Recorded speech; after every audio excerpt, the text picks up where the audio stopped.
Welcome to the Insiders Career Club podcast. Now in its fourth season, I'm Sindy Thomas, your career insider, bringing you expert advice and tips on navigating different careers for your ultimate success.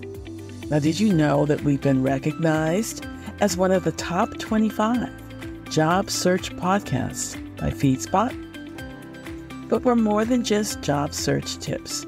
We're here to help you build a meaningful career.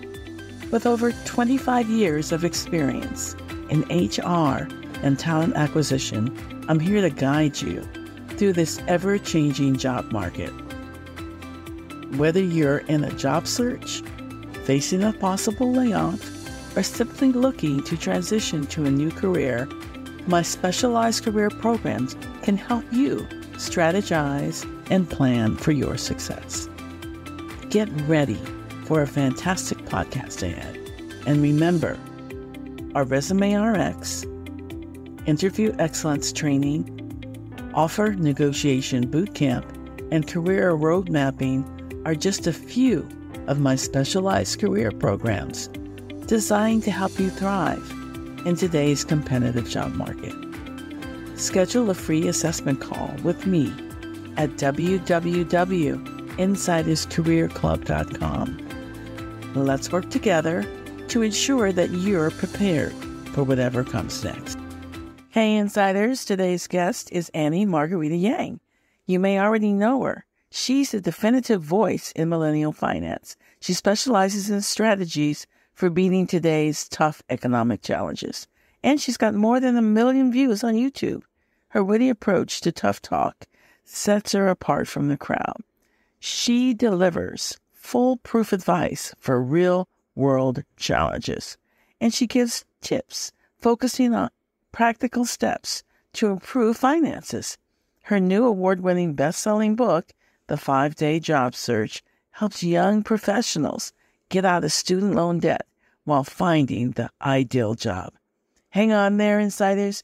Great advice is coming. Let's welcome her into the show. Annie, welcome to the Insiders Career Club podcast. How are you today? Sindy, thank you so much for having me here today. Really excited to share so many tips with your audience. Wonderful, wonderful. Well, let's get to it because I don't want to run out of time. Tell us a little bit about yourself. Where'd you grow up?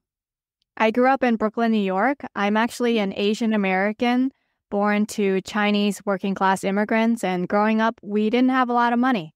So when I was in high school and my guidance counselor asked me what college did I want to go to, I was like, hey, I can't afford to go. I don't want to take on student loans to figure it out either because apparently I was reading a lot of people go to college undecided in their major. And then even those who graduate after coming out, 43% are unemployed or underemployed. And I didn't want to go down that route. So that was my beginnings. Yep. Yeah. All right. So did you come from a big family or a small family? Definitely small because it's just me and my sister. But in Chinese culture, we have extended family live with us. So I had my cousin who is now in New Zealand. But growing up, I wasn't allowed to call him my cousin. I had to call him my brother. So kind of a weird arrangement there. If you're not from an Asian country, you might not understand. Yeah. Okay. Yeah, I don't understand that one, but that's okay. There are people that listening that will. Okay, let's talk about you going when you finally got to college because you stopped and worked for a while before, right? Before you made the decision to go to school. You want to talk about that and then how you decided on your career focus for college? Yeah. So after high school, I just ended up working a whole string of minimum wage jobs, such as like doing cashiering work at a grocery store or like slicing deli meats, working at the counter of a hardware store, all sorts of stuff. And, you know, at some point, let's see. Yeah, I was really good with managing my money because I had a guidance counselor who told me I can never, ever make more than minimum wage. And so I kind of like resigned myself to saying, okay, if I can't play a good offense financially in terms of like making money, I probably could play a really good defense, right? So I got really good at saving money on just a tight budget. And people were wondering, Annie, how are you able to do that? Especially my manager who made exponentially more than me, but was still living paycheck to paycheck. And so I realized, I can't believe people are struggling with this. This is really easy. It's like a math problem, isn't it? So I wanted to dedicate my life to helping people stop living paycheck to paycheck. And so eventually I did go to college, but I didn't get a degree in like anything financially related. I got a degree in communications because, I wanted to be more like Dave Ramsey. So someone who was more into public speaking and giving out information that would help them with their finances. All right. Well, that helps you. Having a communications degree will help in any way you decide to go, right? Because you have to communicate wherever. Yeah, that's right. It's a good degree to get. So now, how did you land accounting jobs without a degree? So even though I have a communications degree, I don't have that accounting degree, right? So when I was working at the hardware store, I was doing some bookkeeping. So that's kind of like really entry level. It's not the same as accounting, but still with some experience. Right. And then when I moved from Brooklyn to Texas, I also got another bookkeeping job. So I had that on my resume. And I had written a book called 1001 Ways to Save Money. So I had that on my resume as well. And so when I moved to Boston, I was like, you know what? I'm so sick and tired of people not giving me any opportunity. It's like nobody can recognize my potential. I'm willing to work. If only someone could just stop underestimating me and just give me a chance. Right. So I was like, okay, I'm not qualified for any accounting job, but I don't care what people say at this point because it's my life. And I'm just going to go after the things that I want. So I went ahead and I applied for 50 accounting jobs a day with that resume that had the author and then like some of that bookkeeping experience. And by the end of the first week, I got a job offer in accounting. And I thought that was luck. I was like, wow, God has finally truly blessed me at this point. Finally God has given me a break. Right. But actually 2 months later, I had to look for another job again because the manager of that company and we didn't get along. So that second job search, I landed another accounting job in 6 days. And then a year later, when I needed to earn more money so that I could buy a house and qualify for a mortgage, I started applying to accounting jobs again. And I did it in 5 days. So at that point, I was like, okay, this is not luck. It's not the luck that I originally thought. I think it must be skill. I must be doing something different here that other people aren't. Right. Well, as I listened to you, share that with us, you did a couple of things. One was you didn't let that counselor who needs friends like that advisor in school, right? With friends like that who needs enemies telling you, just telling you were limited. That's not right. I'm supposed to tell you what what you can do instead of what you can't do. The second thing is you have a belief in yourself, which a lot of people don't believe in their own talents, which is unfortunate. And they need help to see that. But you saw the talent in yourself and you decided to go for it because what did you have to lose, right? Nothing. No, I didn't see that talent, though. You make a good point. But at that time, I didn't see my talent. I had like doubts. I was like, I'm willing to work, but I don't know if I can do it. I didn't actually see it. Yeah. At least you tried. And then the third thing was you leveraged your experience. Even though it wasn't accounting, it was bookkeeping. You leveraged that into an area where you could use those skills. So you did some great things for yourself there, right? Yeah. That's right. Okay. So share your career path from that point and how you arrived at your current career. So at that point, well, it's a whole bunch of things, right? Because at that second accounting job that I got 2 months after that first one, I had just started a YouTube channel because I came across someone on the internet who's really, really pretty, right?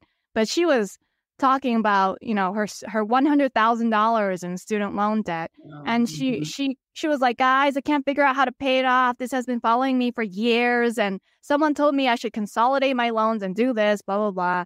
And then I was like, that's not really good advice. I mean, consolidating your loans doesn't solve your problem. What really will solve your problem is living on a budget and paying it off quickly, right? Like living below your means. And then I had discovered that she was making $10,000 to $12,000 a month. Oh my goodness. Yeah. So I was like, wait, her loan was basically the equivalent to 1 year's income, almost practically, right? Before tax. And she was spending $1,000 a month on airplane tickets and another $1,000 a month on like makeup and hair products and clothes and then another $3,000 a month on rent. And I was like, holy moly, she's not qualified to give financial advice, but people were listening to her just because she was pretty. And so at that point, I said, I got to do something about this because I've been earning minimum wage for years, like that accounting job that I got was my first lucky break to finally get like a, my big girl job, what people say, Prior to that, I was like working at Domino's Pizza. So I was like, I don't understand how people can relate to her because how can you relate to that? So I started making videos on how you can save money on a very low income because that was literally my life for the last 5 years and up until I got that accounting job. So I started making those videos. And then the first one that I ever made on this subject actually went viral. It was like crazy. Yeah. It went viral. I thought it would be like more like a slow way up. Where maybe I get to my 100th video before something goes viral. But that first one was what went viral. And because of that, that's why in my third accounting job that I did 1 year later, I got it so quickly because I put on my resume that I had done this, like the YouTube channel. I help people with their money. I reached 1 million people with these videos and things like that. That was impressive to people. And then after that job, the third accounting job that I got, which I got because I wanted to buy a house and qualify for a mortgage, 8 months later, I bought my own house and I made another video explaining to people, hey guys, I'm 25 years old. I finally just bought my own place with no financial help from my parents whatsoever ever since I was 18 years old because, my husband and I, we worked our butts off and we saved our money. Like for many years, the kind of place where we lived, we didn't even have a sofa. We didn't own any nightstands. Like someone would walk into our apartment and go like, where's your sofa? Where's your TV? I'm like, what sofa and TV? We're too busy working. Our furniture basically reflected that priority. Like we would stay up till midnight working. So that's why that was the only thing in our living room. Right. So I made that video and then I got recognized. I guess I got scouted. Is that the word? Scouted by this or discovered or something. Yeah. Oh yeah. Discovered by this company called Lower My Bills. But actually Lower My Bills is like some other company that's associated with Rocket Mortgage and Quicken Loans. I guess these big mortgage companies own all these other little tiny companies, right? And so I was given the opportunity to make 3 videos a month with just like 3-minute, 4-minute videos that they would pay me for to give advice to first-time homebuyers looking to buy a house and information that they would need, like how to qualify for a mortgage, how to save for the down payment, because they discovered me through that video. So that basically helps me get to where I am today. Wonderful. So I know you've talked about on your website about your parents' resilience and observing them with life's challenges. Can you give us an example of how that has helped you be resilient in your life and your career? Like my parents being resilient? Yeah. What did you learn from them that helps you be resilient? Yeah. Well, see, I always think back. I always think of like the history of China, right? So my parents grew up in the cusp, like right after the communist revolution. And as much as our country, I'm not sure your political beliefs, we're heading in more like a socialist direction, like we are, welfare and things like that. And I know your audience, this might trigger some people, but because of the way my parents grew up, like the idea of like everyone wants equality, right?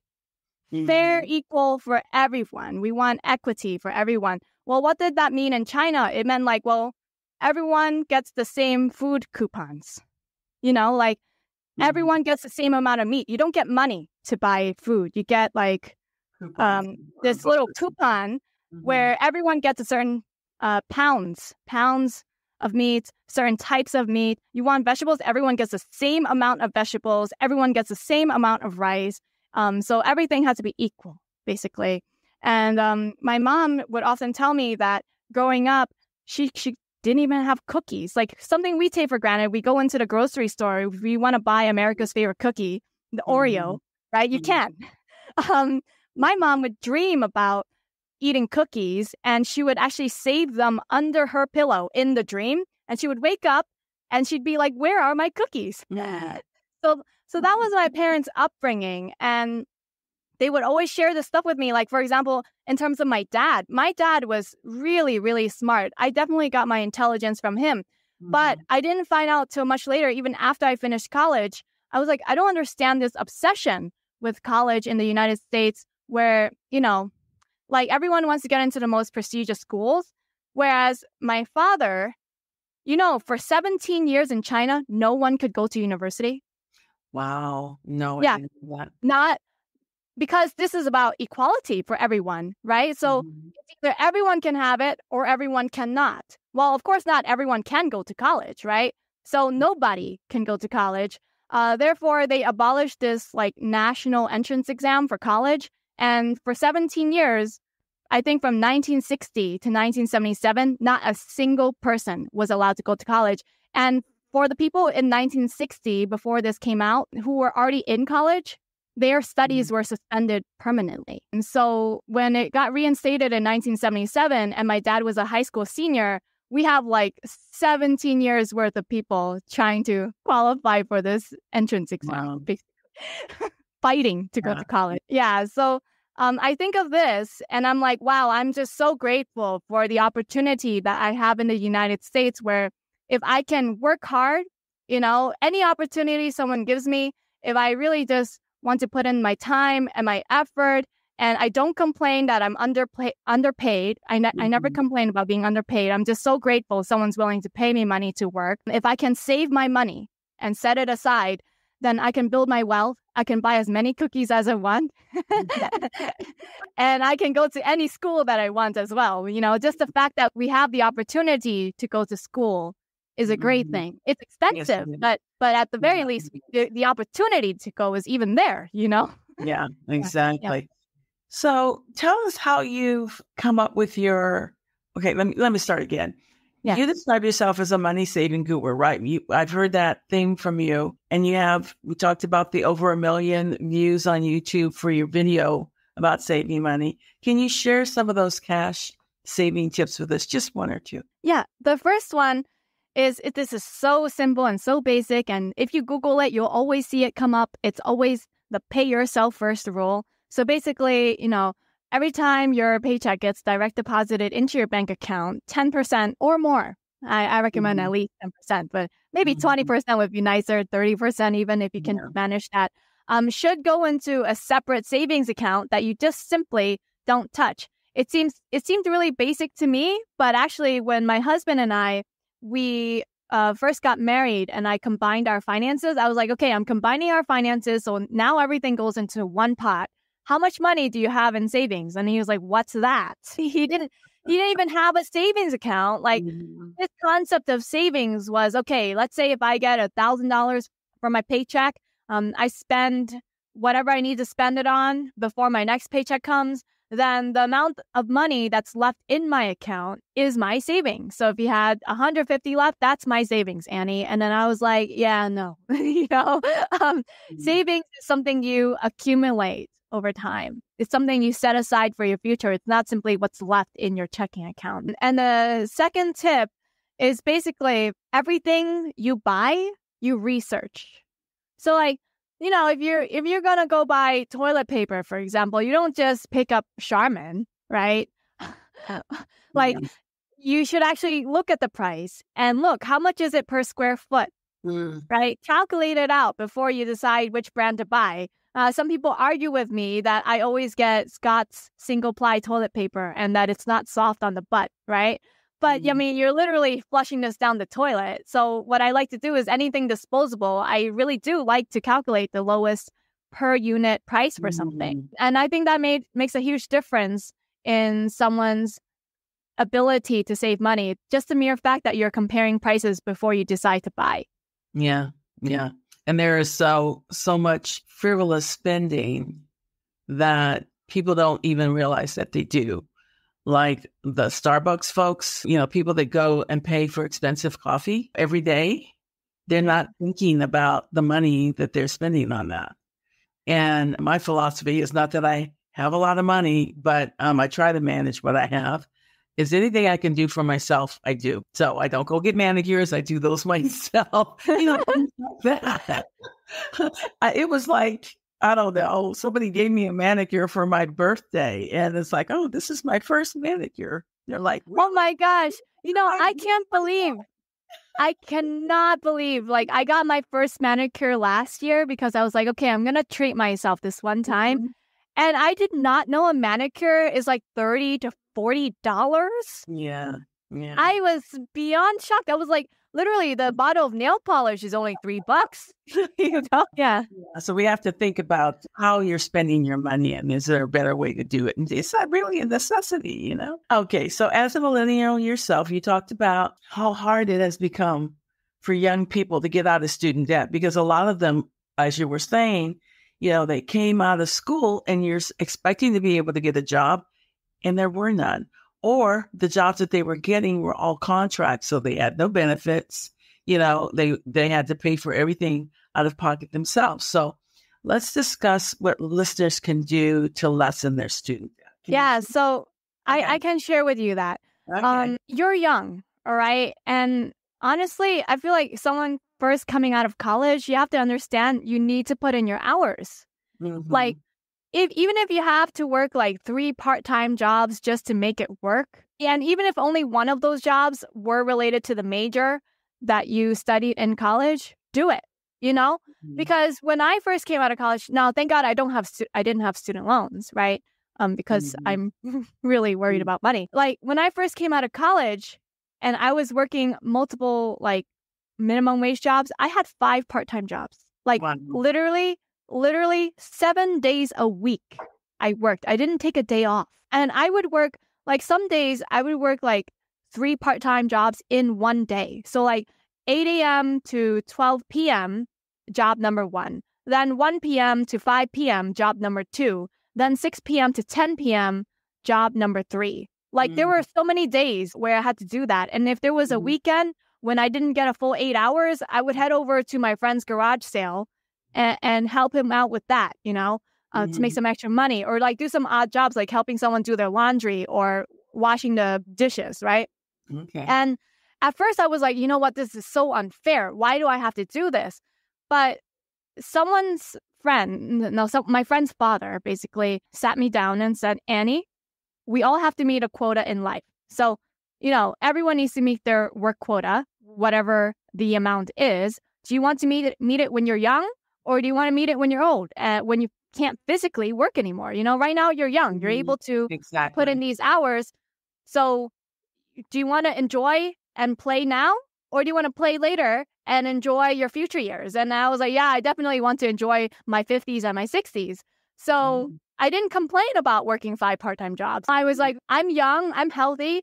I can physically recover from doing all of this work without it, damaging my health too much. So I will do whatever it takes, right? So I think, first of all, it's not just like, hey, let me give you some financial tips. It's literally like a whole philosophy shift, a whole mindset shift about work. Because if you cannot get into this mindset shift, honestly, you won't pay off those loans really quickly, because the way to do it is to hustle.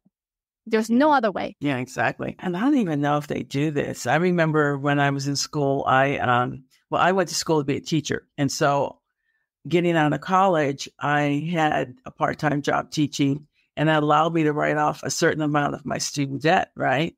And then when they asked me to work full-time, it allowed me to write off even more. But I don't even know if those programs are still available to individuals, because the college is so expensive.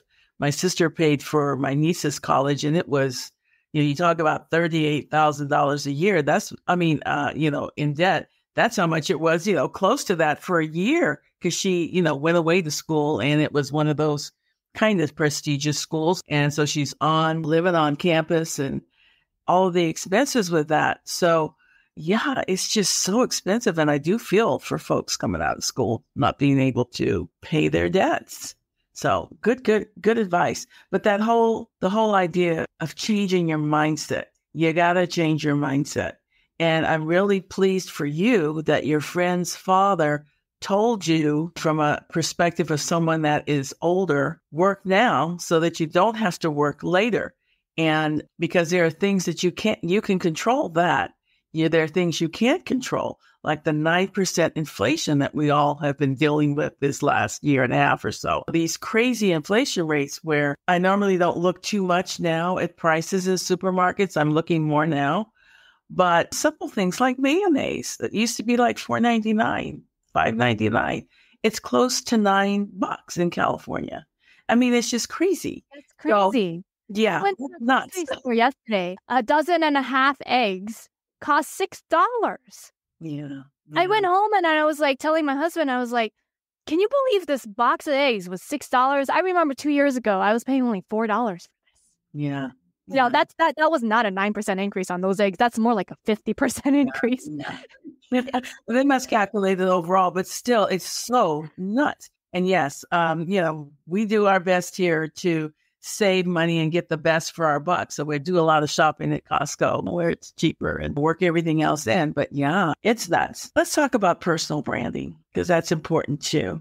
And I worked for probably closer to 30 years as a recruiter in-house for different companies. I worked in the biotech and pharmaceutical, and I worked in tech, I worked in banking, I worked in healthcare. And I know the trend has been over the last number of years that recruiters, when they're looking, especially at young people, they look at their TikTok, they look at their Facebook, they look at their LinkedIn profiles, find them online and try to check out who they are. So let's talk about branding and what are the initial steps that someone should take to establish a strong personal brand? First step, you got to get a professional headshot, for your LinkedIn profile and also across all of your various social media profiles. Mm-hmm. And the reason I say this is because your headshot basically is communicating to people the kind of job that you want, not the job that you have. Like, for example, if I'm working in an entry-level accounting job, do I take a photo of the job of what people think of the job I'm working now? No. When I got that photo taken, the photographer asked me, well, what job do you want to have? And then I was like, well, if that's how this works, make me look like I'm a future CFO in the making. so that people think I am on track to doing that and want to give me opportunity, because I always thought that what your skill sets are and qualifications, experience, your character basically is the most important thing. And I still think that the substance of who you are, basically the core of you, is what matters in the end. We don't want superficial stuff, right? But we also can't change the fact that humans are like really visual creatures. And before someone opens their mouth, we will judge them on whether we want to speak to them, get to know them more. So it's really important to put more of an effort into your appearance. And one of the ways to do that online for your personal brand is your headshot. Mm-hmm. So no more selfies taken with your iPhone. No more cropping out wedding photos that you took. go and get like an actual headshot, like look on Google, and look for the various profiles of a photographer near you. Mm-hmm. And here are some 3 tips on how to look amazing in your headshot, because you don't just show up and get the photo taken. 80% of the work to looking great is not actually about being photogenic and being born beautiful. It's more about the effort it takes to look great before you show up. So the first one, take all the clothes out of your closet and wear them. Wear them in front of the mirror. Does it look good? If it looks good in front of the mirror, take a picture of yourself with your phone. So that way you can actually see, does it actually look good on camera? Because that's not the same as in front of the mirror. If it looks good on your iPhone, it will most likely look good at the photo shoot, right? Mm-hmm. Second thing is you got to get your hair done. Right. So schedule a hair appointment for right before the photo shoot on the same day. Go in and get like a fresh trim. cut off all the dead ends so that your hair looks more lively. And if you're a woman, blow dry your hair. Also let your stylist know, hey, I'm about to go into a photo shoot. Can you style my hair real nice for the shoot? And they'd be happy to. It's their job to make you look good. Exactly. And yeah, the third thing is to do your makeup. So if you can afford this, right? Because there was a point in my life when I couldn't afford it and I had to do it myself. But if you could afford it, pay for the professional makeup artist that the photographer recommends you work with, because camera makeup is not the same as regular natural looking makeup. Mm-hmm. Yeah, it's just not the same, because under the bright white studio lights, if you don't really cake it on and put layer on layer on your face to the point where you look like a clown in real life, you look like super washed out, right? So, and the kind of makeup is different as well, because in real life, we like this, dewy, glowy look. That's what looks, moist. But actually, you do that for the camera and your face actually looks shiny. And the goal is to eliminate as much shine and oiliness as possible. So the makeup has to be really matte, basically. So matte lipstick, matte foundation, everything. Right, great. So you gave us some missteps, not things to do. How important is consistency in personal branding across different platforms and in various aspects of someone's professional life? And do you have tips for maintaining this consistency? Absolutely. This is the most important thing. If anyone were to walk away with a tip from today's podcast, it is the consistency aspect, because if you think of like the online world, it is like a big digital town hall, basically, or a town square, right? Like in real life, if you were to meet someone at the park and you see them every week, you're familiar with what they look like. You know what their back looks like. You know what they look like from the right side or from the left side. You basically recognize them right away. But online, because there are so many people online, and because they only see a 2D version of you, not 3D, basically, if you're not even consistent in the photo on your profile, people won't recognize you. Like, for example, if on your LinkedIn, you put your professional headshot that I recommend, but then on your Facebook, you have a selfie where you're looking to the right side. And then on your Twitter, you have a different photo from 5 years ago where you're looking to the left side. Like across all of these different channels, it's like, if I were to look at you, I'd be like, is this the same person? I can't tell, So even if your content is good, your expertise is good, if I can't even tell you're the same person, how can I give you the opportunity, right? So that's why it's important. So make sure the photo is the same across all your profiles so that people recognize you right away. And the other thing is your name. So there's a big reason why online I'm known as Annie Margarita Yang. And that's because when people search me on Google initially, I was like, if you type in Annie Yang, nothing shows up. And then I realized that the way Google works, or any of these search engines really compile all of the information about you, is basically it's on the phrase, right? If you can keep using the same phrase over and over again, well, one of those phrases is your full name, right? So after I made sure all of my social media profiles had Annie Margarita Yang, right, as the name, now when you go on Google or Bing and you type in those words, it's like basically all of the top search results belong to me, because I'm the one who made that content deliberetely. Yeah. Okay. All right. And then I will also say, from a recruiting standpoint, make sure you're not, getting drunk or getting high and all those profiles. Don't have those pictures on your profiles, even though it's Facebook or whatever. Be careful, because people are looking at that. And if you're looking for a job, some recruiter's going to go in and try to do some background search on you. So don't do it. Just make sure that it's whatever you have posted is kosher. Well, what do you have to say about, since you're from the recruiter standpoint, what about people who say, well, those drunk pictures of me, they're private and only my friends can see that? It's not like public for everyone to see unless they're my friends. Yeah. Well, if the recruiter is connected to some of your friends, you don't know that. So just if you want to be safe and you want to cover yourself and keep that consistency that you mentioned, which is true, make sure that you don't have anything out there that you don't want somebody that's at work to see. that's going to judge you, because you don't want those things to hold you back. And I wanted to make a comment. We kind of got off of it because we moved on to something else, but you do dress for the job that you want, not for the job that you have. And not just in pictures. You do that. You show up with professional demeanor and a professional look so that you get taken seriously.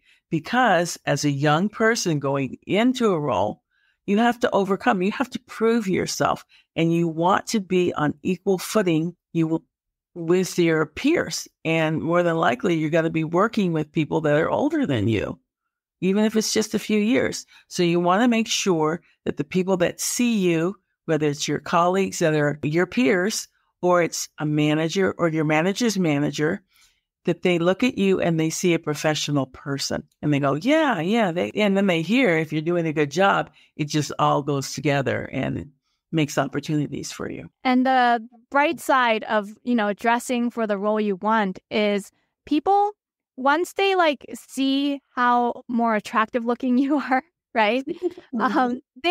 They go out of their way to introduce you to other people. So your boss, who has, really important high profile clients who are probably bringing millions into the company or whatever, your boss will be glad to introduce you and bring you on to those meetings, because the way you dress basically represents him and makes him look good as well.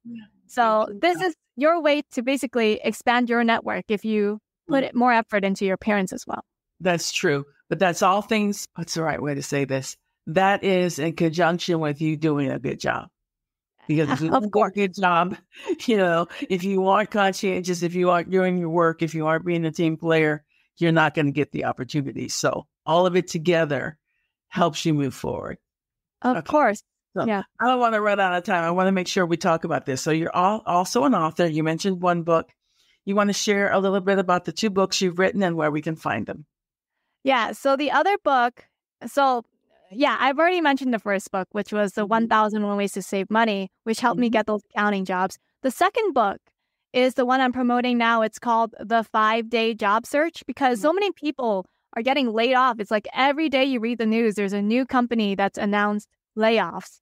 And, I wrote this to help people because I feel like people are really smart and capable. Just like you say, we were just talking about the clothing thing. People are smart. I like to believe people are smart. They're capable. They work hard. They are willing to, learn the skills necessary for the job, but they forget about the packaging.